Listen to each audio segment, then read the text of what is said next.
Basic education में आप सबको एक दफ़ा फिर खुश आमदीद कहते हैं।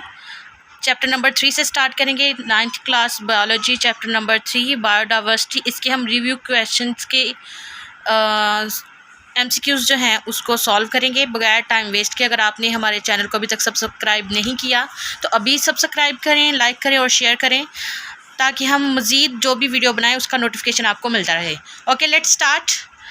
First question is classification means the grouping of organisms on the basis of the option B is correct answer. The features they have in common. Common जो फीचर्स हैं उसकी बेस पर इनकी क्लासिफिकेशन एक ग्रुप में की जाती है। Second is the kingdom protista includes. First is answer unicellular and simple multicellular organisms with prominent nucleus. सभी ऑप्शन रीड इसलिए नहीं करेंगे कि इससे हमारा टाइम वेस्ट होगा, इसलिए ध्यान से सुने और इसको साथ साथ क्लिक करते जाएं। नंबर 3 क्वेश्चन है virus are not classified in any kingdom because they are not considered organisms.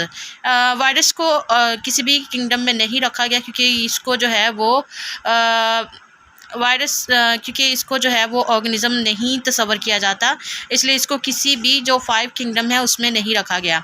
Okay, fourth one is virus are assign to the kingdom. ऊपर वाले में पहले डिस्कस हो चुका है कि they are not considered organisms, इसलिए इनमें से तीनों में से कोई भी ऑप्शन ठीक नहीं। इसका आएगा जी option D, none of the above. Fifth है a related group of genera comprises a family. Number 6 है in which kingdom would you classify unicellular eukaryote?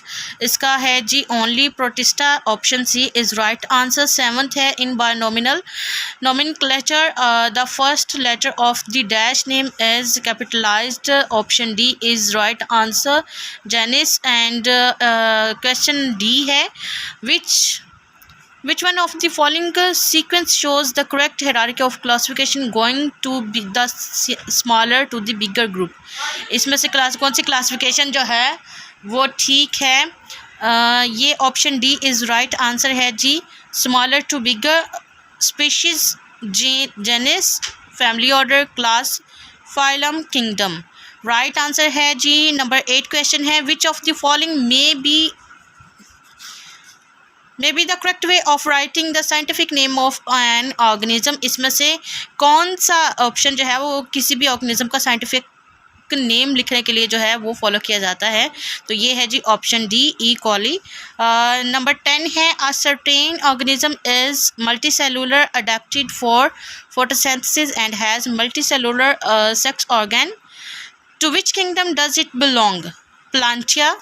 And 11th is species that are in the same dash are more closely related than family order. Okay, the 12th one is when the last member of a particular species die, the species is said to be dash extinct. कहते हैं कि जब किसी भी species का ख़ास particular species का कोई भी लास्ट मेंबर जो है वो मर जाता है तो उसको क्या कहते हैं? उस स्पीशीज़ को एक्सटिंक्ट कहते हैं।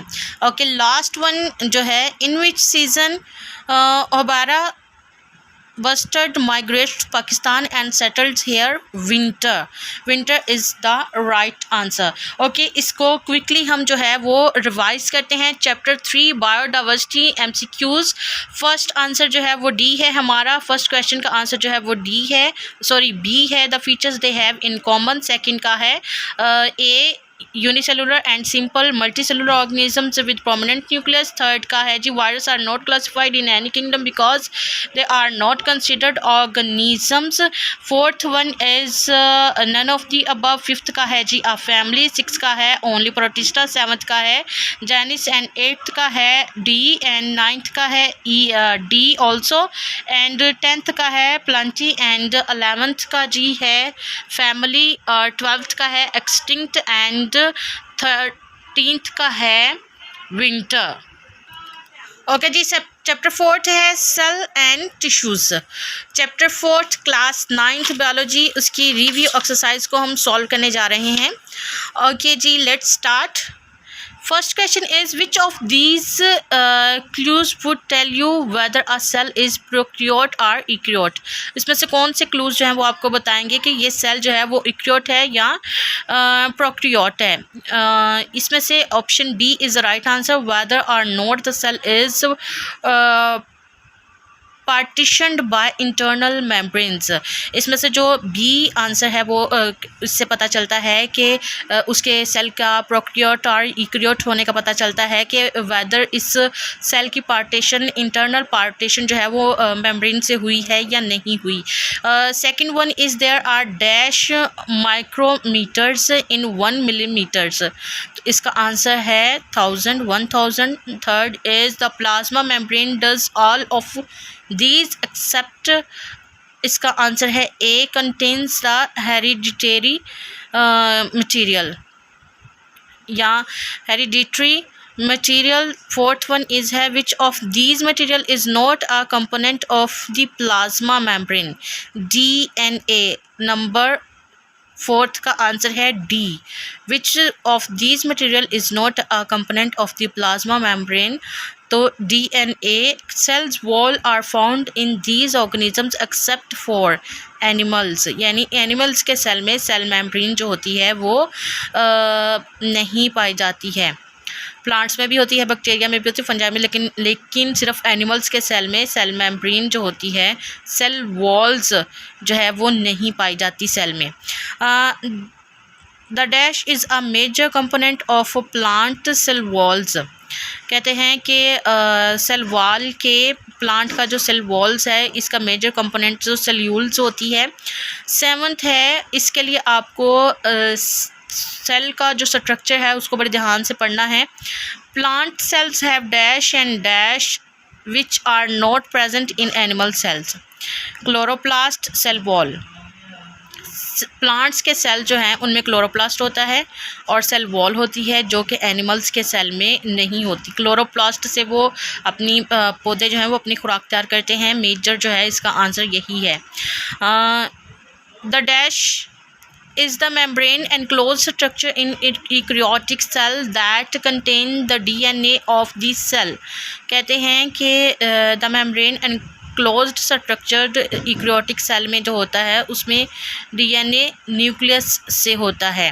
contain the DNA of the cell, nucleus जो है उसके पास उसमें सेल का DNA होता है। ओके, नाइन्थ है जी, ribosomes are constructed in the dash nucleus. Option C is our right answer.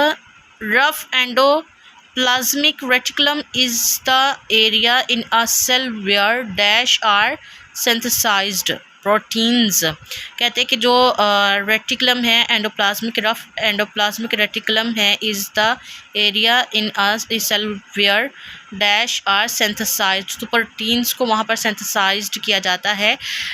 Number 11th है, smooth endoplasmic reticulum is the area in a cell where dash are synthesized। lipids, जो smooth rough endoplasmic reticulum में कौन सी चीज़ जो है वो synthesized है, protein है, और जो स्मूथ एंडोप्लाज्मिक रेटिकुलम है उसमें लिपिड्स को सिंथेसाइज किया जाता है। The mitochondrion function in dash cellular respiration. जो माइटोकॉन्ड्रिया है वहाँ पर फंक्शन जो हो वो होता है वो सेलुलर रेस्पिरेशंस का होता है। The thin extensions of the inner mitochondrial membrane are known as crista या cristae. The chloroplast function in dash photosynthesis. Chloroplast का फंक्शन जो है वो फोटोसिंथेसिस में होता है, उसके साथ होता है, इसको हम कहते हैं फोटोसिंथेसिस। और लास्ट वन है which of these cellular organelles have their own DNA। तो इसमें से जो है वो कौन से ऐसे ऑर्गेनल सेलुलर हैं जिनका अपना DNA होता है।